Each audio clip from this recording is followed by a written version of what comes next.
We are here with, now, they told me that they call you B. Yeah. But your formal name is Beatrice Dallas. Beatrice is the Right.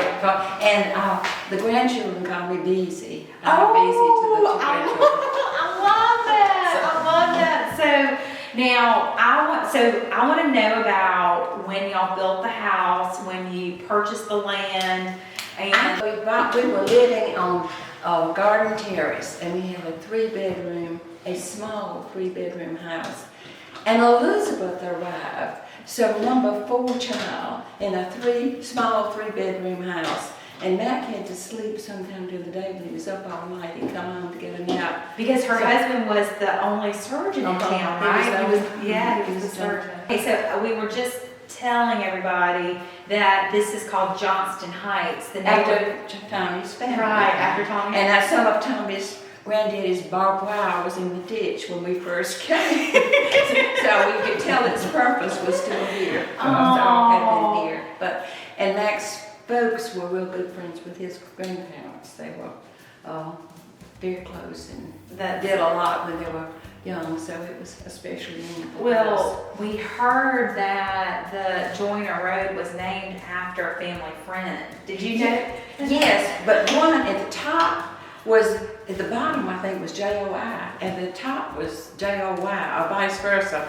And I thought, Joiner sounds better than Joiner, like, mechanical thing. So I always put Joiner Drive with the Y on my stuff. So, do you remember when y'all had the plans drawn, or was Mac in charge of this, or? No, the thing of it is we, as I said, we were popping at the seams at the little house we're in, and Justice and Ann Gower bought these lots and had an architect design them a home, and it was just incredible with brass ceilings and all this kind of stuff. Well, they got the bid and they said, no way, we've got 3 children to educate, there's no way we could do it. So they sold us the house and gave us the plans. So we thought, okay, we can just get all the good stuff out and put basics and build it. But it was still astronomical, we couldn't do it. So we found the plans in the Atlanta paper. And it was so close to what we wanted. The plans came like in the mail then? Is that really how you did it? So you ordered the plans? Because if I don't remember. So if you look, this is the original front. Okay. And so it had shutters, and then it had, like the covered porch area. And we just, But I love the limestone. Mm-hmm. So did Mr. Bedford? Mr. Bedford was quite an authority. And so he said how we could have it. I insisted on putting the doorway downstairs, but I knew, I had 4 children, and Mac would operate, he'd get to work at 7 o'clock in the morning. He would come home and take a nap if he had a chance to.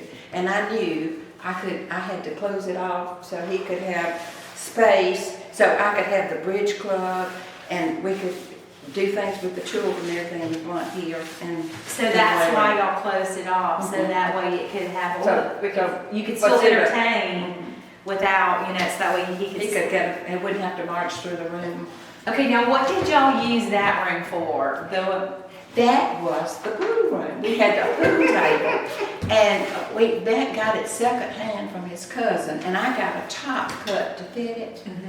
And so we could feed the world. Christmas Eve, Mac would go to the hospital and find somebody that didn't have any place to spend Christmas Eve and come home, and it would be the Oxfords, we and the Oxfords. So we would have, I never knew how many people, but it really was, we had 24 almost every Christmas Eve, and some of them I hadn't met until then. Mac loved to talk, and he loved to have people to listen to it.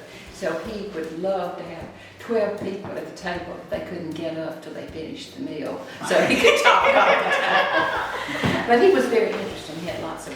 He was very smart. He was. She was telling me earlier about the plants that are around here. So the clipping, so that's a podocarpus that's on that back corner, back there. And that came from Mac's parents' original, living in their original house on Lee Street. And they have been here for Since the Indians left, the family has been. And then tell me again about the camellias outside, because I want to Well, record it. I want you to be sure to remember John Humpelman. He did that camellia. And then the other one, the one next to it is called Purple Dawn, and it was from my father's friend in Autauga County, Alabama. I think every house should have a name. You know, so we're gonna name the house after you. It's gonna be called Bees Hill. Oh my gosh. Because I was with Jane and she said, oh my goodness, that house, I mean, that's Bee's house.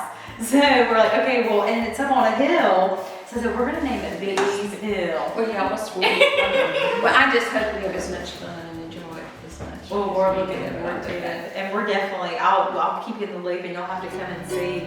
I want to see along the line, see what you do, what gorgeous things you do.